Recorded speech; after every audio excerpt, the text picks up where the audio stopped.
সেনগুপ্ত বাড়িতে ডাবল খুশির ঢেউ, মা হতে চলেছে রূপা। হ্যাঁ বন্ধুরা, এমনটাই দেখতে পাবো আমরা অনুরাগের ছোঁয়া ধারাবাহিকের আগামী পর্বগুলোতে। দীপা বাড়িতে ফিরে আসায় সকলেই খুব খুশি হয়ে যায়। সোনা মনে মনে বলে, আজকের এই দিনটা আমাদের জীবনে বারবার ফিরে আসুক। আমি আর কারো কষ্ট দেখতে চাই না, কারো বিচ্ছেদ চাই না। আমি চাই আমাদের সেনগুপ্ত পরিবারটা আবারও আগের মতো এক সুতোয় বাঁধা থাকুক।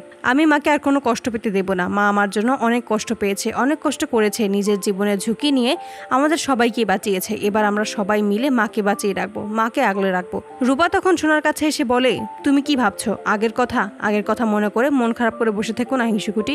এখন থেকে দেখবে আমাদের সবকিছুই ভালো যাবে।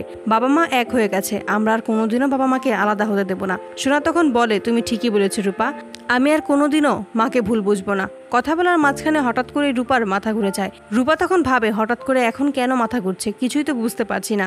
সোনা এটা লক্ষ্য করে বলে, কি হয়েছে তোমার কি শরীর খারাপ করছে? রূপা তখন বলে, তেমন কিছু না, মায়ের জন্য একটু চিন্তা করছিলাম, তাই হয়তো এমন লাগছে, রেস্ট নিলে ঠিক হয়ে যাবে।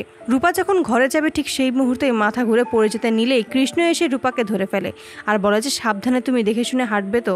সোনা তখন বলে, রূপার একটু আগেও মাথা ঘুরছিল। তখনই দীপা বলে, তুই কি অসুস্থ? দীপা তখন বলে, না মা, আমি ঠিক আছি, একটু চিন্তার কারণেই হয়তো মাথাটা ঘুরে গেছে। কিন্তু দীপা রূপার কোনো কথাই শুনে না। তখনই ডাক্তারকে ফোন করে এবং সেনগুপ্ত বাড়িতে আসতে বলে। সেখানে এসে রূপাকে চেক আপ করে। রূপাকে চেক আপ করানোর পর ডাক্তার বলে যে, চিন্তার কোনো কারণ নেই, তেমন কিছুই হয়নি। এতে করে সবাই অবাক হয়ে যায়। রূপা অসুস্থ বোধ করছিল, কিন্তু ডাক্তার বলছে রূপার কিছুই হয়নি। সকলেই ঘাবড়ে যায়।